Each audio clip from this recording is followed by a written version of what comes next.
Because a lot of times people buy on the basis, the stock has gone down this much, how much further can it go down?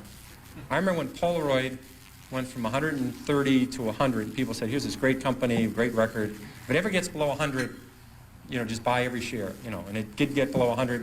A lot of people bought on that basis saying, look, it's gone from 135 to 100. It's now 95, what a buy.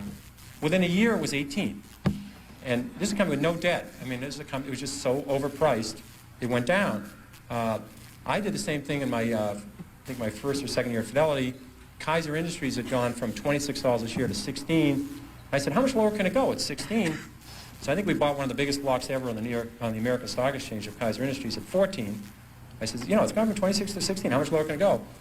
Well, at 10, I called my mother and said, Mom, you got to look at this Kaiser Industries. I mean, how much lower can it go? It's gone from 26 to 10. Well, it went to 6, it went to 5, it went to 4, it went to 3.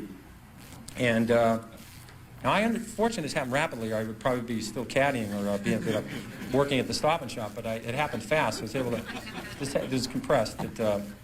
And at 3, I figured out, there's something very wrong here, because Kaiser Industries owns 40% of Kaiser Steel, they own 40% of Kaiser Aluminum, they own 32% of Kaiser Cement, they own Kaiser Broadcasting, they own Kaiser Sand and Gravel, Kaiser Engineers, they own Jeep, they own business after business, and they had no debt. Now, I learned this very early. This might be a breakthrough for some people. It's very hard to go bankrupt if you don't have any debt. It's tricky. Some people can approach that. It's a real achievement. But they had no debt, and the whole company at 3 was selling at about $75 million. At that point, it was equal to buying one Boeing 747. I said, there's something wrong with this company selling for $75 million. I was a little premature at 16, but I said, everything's fine, and eventually this will work out.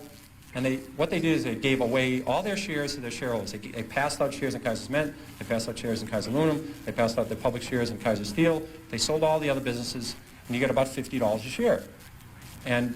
But if you didn't understand the company, if you're just buying on the fact the stock had gone from 26 to 16, and then it went to 10, what would you do when it went to 9? What would you do when it went to 8? What would you do when it went to 7? This is the problem that people have, is they sell stocks because they didn't know why they bought it, then it went down, and they don't know what to do now. Do you flip a coin? Do you walk around the block? What do you do?